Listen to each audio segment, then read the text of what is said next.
पैगंबर हज़रत मोहम्मद सल्लल्लाहु अलैहि वसल्लम रबीउल अव्वल महीने की 12 तारीख 571 ईस्वी में सऊदी अरब के मक्का में पैदा हुए। आपके पिता का नाम अब्दुल्लाह बिन अब्दुल मुत्तलिब और माँ का नाम बीबी आमीना था। आप बचपन से ही अल्लाह की इबादत में मसरूफ रहते थे। आप पर ही पवित्र पुस्तक कुरान उतारी गई। 40 साल की उम्र में आपको अल्लाह की ओर से एक पैगाम हासिल हुआ, जिसमें अल्लाह ने आपको कहा कि तुम दुनिया में हो रही बुराइयों को मिटाओ, लोगों को समझाओ, उनको गुमराही से बचाओ। आपने अल्लाह के इस हुक्म को कबूल किया और उस पर खरा उतरने का वादा किया। तभी से उन्हें नबूवत हासिल हुई। आपकी वफात भी रबीउल अव्वल महीने की 12 तारीख 632 ईस्वी को तेज बुखार की वजह से हुई। वफात के वक्त आप 62 साल के थे। पैगंबर हजरत मोहम्मद सल्लल्लाहु अलैहि वसल्लम अल्लाह के द्वारा भेजे गए इस्लाम के आखिरी पैगंबर व नबी है। आपने ही इस्लाम धर्म की स्थापना की है। उस दौर में अरब में लोगों का बहुत बुरा हाल था। उस वक्त वहां हर वर्ग का अपना अलग धर्म था और उनके अलग अलग तरह के देवी देवता थे। कोई मूर्ति को पूजता था तो कोई ताकतवर बादशाहों को अपना भगवान मानता था, कोई जानवरों को पूजता था तो कोई शैतानों को। सबके अपने अलग अलग देवता थे। इसके अलावा वहां हिंसक भावना सभी लोगों में थी। सभी एक दूसरे के दुश्मन, उनके खून के प्यासे थे। वहां कोई भी सुरक्षित नहीं था। औरतें और बच्चे तक महफूज नहीं थे। इस बुरे दौर को खत्म करने के लिए अल्लाह ने पैगंबर हजरत मोहम्मद सल्लल्लाहु अलैहि वसल्लम को पैगंबर बनाया।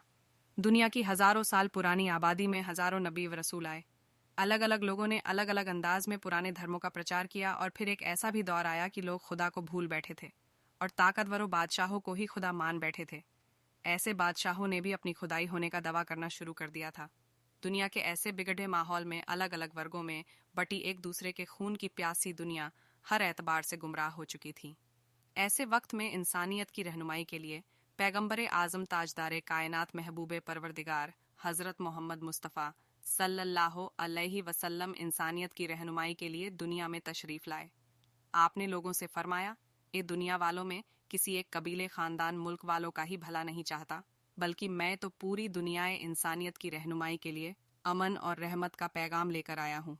मेरे रब ने मुझे पूरी इंसानी बिरादरी की हिदायत के लिए भेजा है। मैं तुम्हें इंसानियत का भुला सबक याद दिलाने आया हूँ।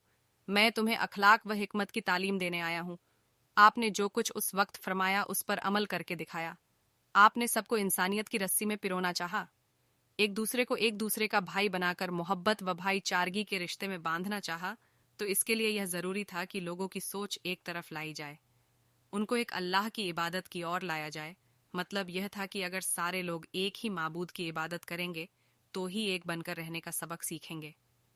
लोगों को इंसानियत व भाईचारगी की बुनियादों पर जमा करने के लिए आपने जात पात की दीवारों को खत्म फरमा दिया, काले गोरे के फर्क को मिटा दिया, अरबी आजमी का फर्क खत्म फरमाकर सबको इस्लाम की लाइन में खड़ी रेढ़ा कर दिया। आपने इस्लाम का पैगाम भटके हुए लोगों तक पहुंचाया, वो लोग जो ताकतवर बादशाहों को ही खुदा समझ बैठे थे। आपने लोगों को समझाया कि दौलत, शोहरत, बादशाही होने से कोई इज्जतदार नहीं बन सकता।